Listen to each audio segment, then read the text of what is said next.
All right, here's a few news articles that I thought were interesting.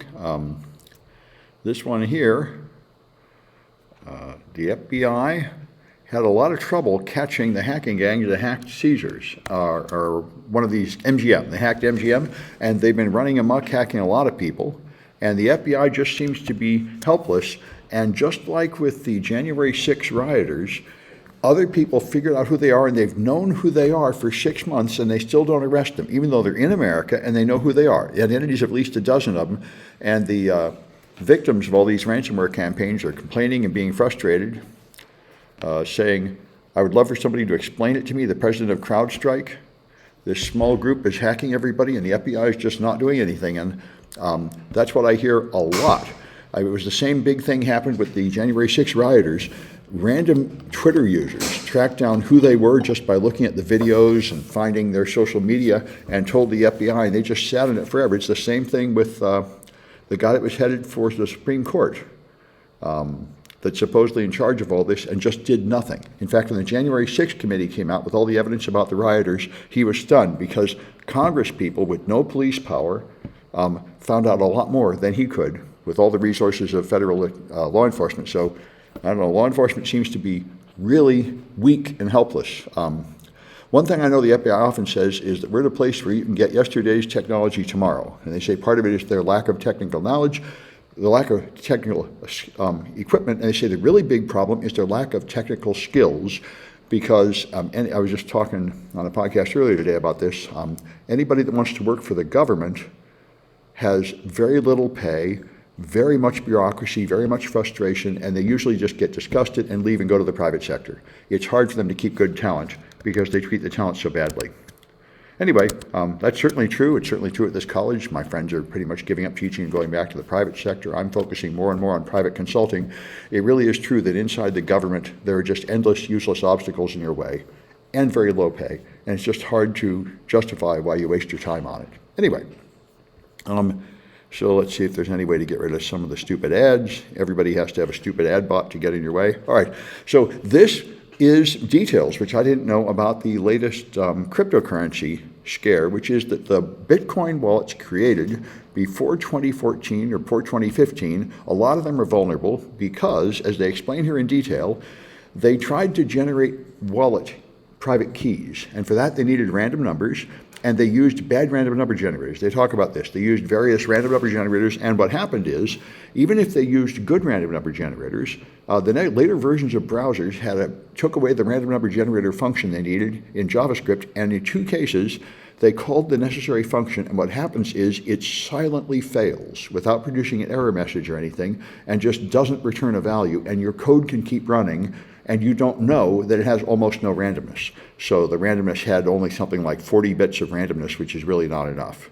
So a whole bunch of wallets are out there with private keys that are guessable.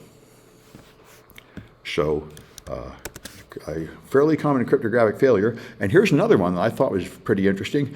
I used to cover Solidity quite a bit in the cryptography class. I haven't done it this semester because nobody cares about cryptocurrency right now, but it'll probably come back. But Solidity is this strange language based on JavaScript, which is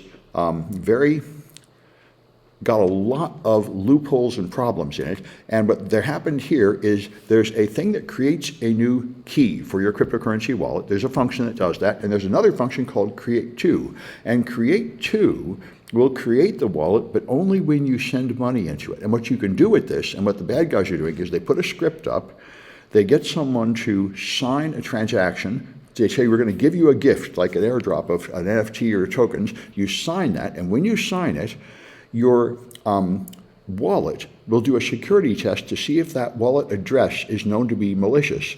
But because they're using create2, the wallet address does not even exist until after they get your money.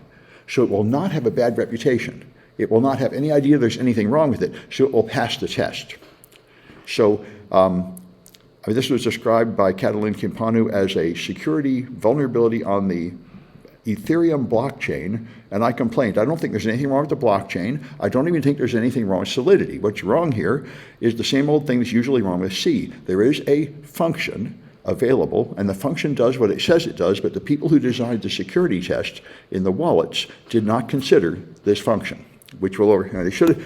logically, they probably should have said any wallet that doesn't have transactions should be considered suspicious. Anyway, that's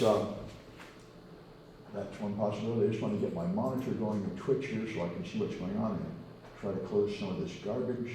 Chrome is popping up junk all over the screen. Google is getting real vigorous about ramming their ads into you, so I guess Google's running out of money. Anyway, and this one was really quite nice. This is interesting deep dive in an assembly language bug which affects most current Intel, at least 32-bit processors, and I think a lot of them. So I didn't know this, there are these things called prefixes for machine language instructions, which add extra bits to it. And he found, so you have an opcode and you have the source and destination registers. And since there are only 8 registers in a 32-bit processor, you only need 3 bits for each of those. So there's various labels here. And if you have a 64-bit processor, it needs more bits. So you need to put a prefix, which adds another byte of data before the machine language code. And anyway, what happened is several people noticed weird errors in the running programs, where the program would do things like jump to another thread randomly, or just die completely randomly. And what they found, and they can't really analyze what's happening because this happens inside the processor in what's called microcode, which is the code in the processor that actually bit by bit analyzes this instruction, and that is a proprietary secret. But what he guesses is happening is something inside there, and it wasn't able to, anyway, it's very interesting. They even have a software you can download to run to see if your processor is vulnerable, but they haven't proven that you can do privilege escalation, but you probably can. Anyway, it's micro operations in the processor, which has a very subtle flaw in the Intel chips.